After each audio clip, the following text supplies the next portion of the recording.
आज हम बात करेंगे फर्टिलिटी प्रिजर्वेशन के बारे में। इस विषय पे हमसे बात करने के लिए आज हमारे साथ हैं doctor Gauri. Doctor Gauri director हैं गौरी हॉस्पिटल की और रिज आईवीएफ ग्रुप की, जो नॉर्थ इंडिया की आईवीएफ सेंटर्स की सबसे बड़ी चेन है। डॉक्टर गौरी बहुत ही ज़्यादा एक्टिवली इन्वॉल्व रहती हैं एकेडमिक्स में और बहुत नाम है उनका अपनी अप टू डेट प्रैक्टिस के लिए और अपनी एथिकल प्रैक्टिस के लिए। डॉक्टर गौरी, सबसे पहले आप ये बताइए कि जो फीमेल्स हैं उसमें फर्टिलिटी प्रिजर्वेशन का एक्चुअली मतलब क्या है? जो फीमेल्स में फर्टिलिटी प्रिजर्वेशन का मतलब ये होता है कि लेडी को कोई भी डिजीज़ या कोई भी ट्रीटमेंट, कोई ड्रग्स की वजह से उनका फर्टिलिटी या बच्चा पैदा होने वाली जो उसका जो शक्ति है वो अफेक्ट हो जाए, वो अफेक्ट ना हो, उसको हम प्रिजर्व कर सकें, उसको फर्टिलिटी प्रिजर्वेशन कहते हैं। तो किन लोगों में एक्चुअली ज़रूरत है हमें फर्टिलिटी प्रिजर्वेशन के बारे में सोचने की? इनमें उनके लिए ज़रूरत होती है जो लेडीज़ है, उनको एक बात क्लियर है कि ये प्रिजर्वेशन जब तक ये लड़की बड़ी या बालिग ना हो जाती, मतलब जब तक मेनार्की या मेंसेस शुरू ना होती, उसके पहले फर्टिलिटी प्रिजर्वेशन पॉसिबल नहीं है। फर्टिलिटी प्रिजर्वेशन पॉसिबल है जब उसका मेंसेस शुरू हो जाती है। सो जो लेडीज़ को कैंसर की वजह से कोई ट्रीटमेंट लेना पड़े, चाहे वो ब्लड कैंसर हो, चाहे वो बोन कैंसर हो, चाहे स्पेशली इन लेडीज़ ब्रेस्ट का कैंसर और ओवेरियन कैंसर, यूट्राइन कैंसर, इन चीज़ों में जब ट्रीटमेंट देना पड़े और उसमें जो ड्रग्स देते हैं उनको गोनेडोटॉक्सिक या जो अफेक्ट करता है गोनैड्स या ओवरीज को, उसके बाद वो बच्चा पैदा करने के लिए जो oocytes की ज़रूरत होती है या एग्स की ज़रूरत होती है, उसका प्रोडक्शन अफेक्ट हो जाए, उन कंडीशन में अपने को फर्टिलिटी लेडीज़ का प्रिजर्व करना होता है। जब वो ट्रीटमेंट लेती हैं तो उसके बाद उनकी बच्चे पैदा करने की क्षमता कम हो जाती, तो देने से पहले ही हम उनको किसी भी तरीके से प्रिजर्व करना। कैंसर के अलावा भी और कोई प्रॉब्लम्स हैं जिनमें लेडीज को ज़रूरत पड़ सकती है?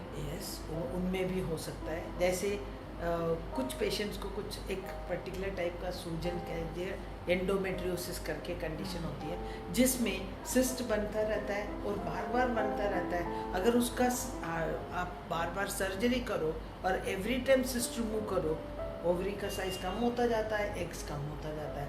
तो उनमें अगर हम एक दफ़ा रिमूव कर रहे हैं और देख रहे हैं कि इस लेडी को रिकरेंस की ज़्यादा चांस है, उनका हम oocytes प्रिजर्व कर लें और जब भी वो शादी करना चाहेगी उसके लिए बड़े फ़ायदेमंद।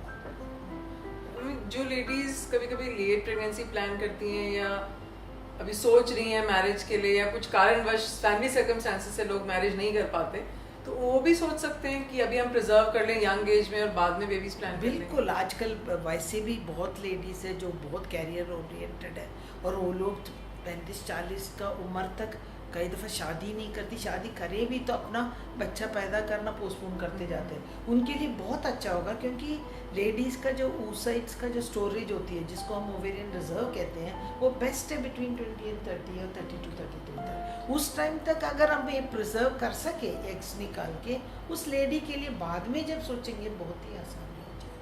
तो क्या तरीक़ों से हम ये कर सकते हैं? ओके, इसमें यह है कि जो डेफिनेटली तरीका यही है कि ओवरी को हम लोग मेडिसिन देके हम स्टिमुलेट करें और उसके बाद उस ओवरी में से एग्स को हम बाहर निकालें, उसको एग्स को प्रिजर्व करें, उसको कहते हैं oocyte प्रिजर्वेशन। अगर वो मैरिड है और उसको कीमोथेरेपी का या रेडियोथेरेपी के लिए जाना है, तो oocytes निकालें, हस्बैंड का स्पर्म से फर्टिलाइज करके एम्ब्रियो क्रायो प्रिजर्व करें। इसमें यह कि एम्ब्रियो क्रायो प्रिजर्वेशन में बहुत स्टेबल होती है एम्ब्रियो, oocyte में थोड़ा पेरिशिंग रेट ज़्यादा होता है। मैम, ओवरी को भी पर से कुछ कर सकते हैं, सिर्फ एग्स या एम्ब्रियो ही कर सकते हैं? Yes, ovary only thing is ये oocyte cryo preservation, embryo cryo preservation. और एक और चीज़ जो आपने हाईलाइट नहीं किया, ये भी लोग पूछ सकते हैं कि आदमी का भी प्रिजर्व हो सकता है क्या? तो आदमियों को बहुत आसानी है, all they need to do कोई स्टिमुलेशन ड्रग्स नहीं चाहिए, कुछ नहीं चाहिए। उनका सेमेन सैंपल ले लें और 4 सेमेन सैंपल फ्रीज कर लें, उनका स्पर्म्स अपने को सेफ मिल जाएगा। वेरएस लेडीज़ को ऐसा है कि अपने को स्टिमुलेट करना है, कल को इतना टाइम नहीं है, क्योंकि एक पीरियड टाइम पीरियड होता है। जैसे हम डायग्नोज कर लिया, लेडीज़ और रिश्तेदार बहुत अप्रीहेंसिव होता है, कैंसर है जल्दी ट्रीटमेंट करो, जल्दी ट्रीटमेंट करो। तो अपने को स्टिमुलेट करके एग्स निकालने में 3 वीक्स तो मिनिमम लगती है, 3 वीक्स से तो 2 वीक्स लगती है। और उसमें कितना सुसाइड्स निकलेगा, ये भी एक स्ट्रेस होती है। तो वो उतना टाइम नहीं हो, ऐसे कोई आंसर हो तो हम जो कर सकते हैं, पार्ट ऑफ द ओवरी, कुछ लोग पूरा ओवरी भी निकालें और उसको निकाल के स्लाइसेस करके प्रिजर्व करते हैं और इसको री इम्प्लांट भी कर सकते हैं। लेटर जब वो लेडी कैंसर फ्री हो जाता है तब अपन री इम्प्लांट कर सकते हैं। जो हमने एग्स यानी oocytes या एम्ब्रियोज या जो मेल का सीमन प्रिजर्व किया, इसको कितने टाइम के लिए हम फ्रोजन रख सकते हैं? देखो, जहाँ तक oocytes हो, एम्ब्रियो हो, सेमेन हो, कितना टाइम भी अगर अपन जो क्रायो प्रिजर्वेशन टेक्निक अपना अच्छा है, टाइम इमेमोरियल तक we can keep it, no problem, लंबा टाइम तक हम रख सकते हैं। इसका मैम क्या यूजुअली क्या कॉस्ट इन्वॉल्वमेंट रहती है? कॉस्ट डिपेंड करता है कैसे, जैसे सेमेन क्रायो प्रिजर्वेशन में उसमें तो अपने को कोई इतना कॉस्ट नहीं लगता, लेकिन लेडीज़ का oocyte का क्रायो प्रिजर्वेशन है, उसमें कुछ इन्वॉल्व है, ड्रग्स का कॉस्ट इन्वॉल्व है, उसके बाद लॉन्ग टाइम क्रायो प्रिजर्वेशन का कॉस्ट इन्वॉल्व है। और अगर ओवेरियन टिश्यू क्रायो प्रिजर्वेशन है, सर्जरी होती है, सर्जिकल कॉस्ट इन्वॉल्व है, और उसके बाद उसको अगेन क्रायो प्रिजर्वेशन का लंबा टाइम है, तो एक कॉस्ट इन्वॉल्व है, लेकिन ऐसे नहीं कि बहुत ज़्यादा कॉस्ट है। बाहर कंट्रीज़ में NHS part of it cover भी करते हैं। फिर मैम क्या ये वेल एस्टैब्लिश टेक्निक है? हम लोग बहुत कॉमनली, लोगों को पता नहीं है क्यों कॉमनली सुनने में नहीं आता है प्रिजर्वेशन के बारे में? एक्चुअली इसका अवेयरनेस आने में बहुत टाइम लगा है, बहुत कुल ग्लोब में आप समझ लो 10-15 साल से ही इसका अवेयरनेस हुआ है। इंडिया में अभी अवेयरनेस शुरू हुआ है, समझ लो। ऑन्कोलॉजिस्ट भी सेंसिटाइज नहीं है, उनके पास पहुंच जाता है, अच्छा जी कैंसर ब्रेस्ट है, कैंसर ओवरी है, इमीडिएटली शुरू करो।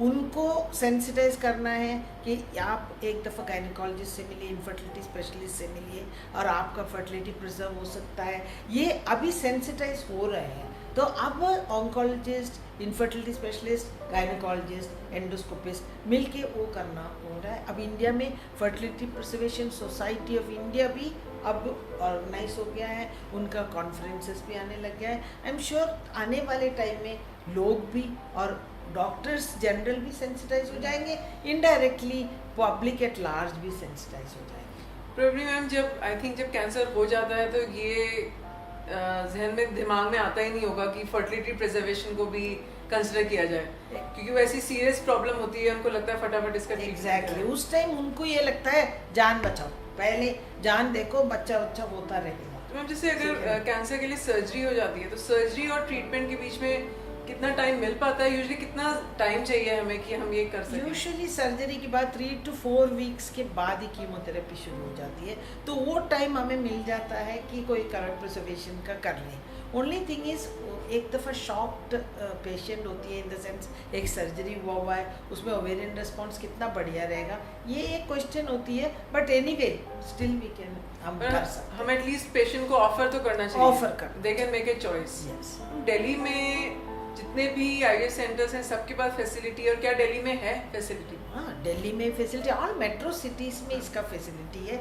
और कुछ लोग उसको स्पेशली बोलते भी है कि हमारे पास fertilisation, I mean fertility preservation का वो है। और ओनली ये एक दफ़ा अवेयरनेस आ जाए, गवर्नमेंट भी, अभी कोई रूल्स रेगुलेशंस लॉस वगैरह हुआ नहीं है इंडिया में एज सच, तो अभी एक दफ़ा ये ऑर्गेनाइज हो जाए, हो सकता है we can have centralised banks जिसमें ये प्रिजर्व करके रखा जाए, ताकि पेशेंट को भी वो रहे कि हाँ जी ये लॉन्ग टर्म हमारा सेफ्ड है। इसका मतलब जो पेशेंट्स हैं कैंसर के, या जिनके किसी भी कारण से रिजर्व लगता है कि कुछ सालों में कम हो जाएगा, उनके पास उम्मीद है, उनको ये मालूम होना चाहिए कि आज जब उनकी फर्टिलिटी अच्छी है तो इस समय वो अपनी फर्टिलिटी को कंजर्व कर सकते हैं ART बैंक्स के पास कुछ टेक्निक्स को इस्तेमाल करके। तो उन्हें टाइमली डॉक्टर को अप्रोच करके इस फैसिलिटी को ज़रूर अवेल करना चाहिए। इसके अलावा भी अगर आपकी कोई क्वेरीज हैं फर्टिलिटी प्रिजर्वेशन को लेके, तो आप रिज IVF की वेबसाइट पे जा सकते हैं या किसी भी सेंटर को कांटेक्ट कर सकते हैं।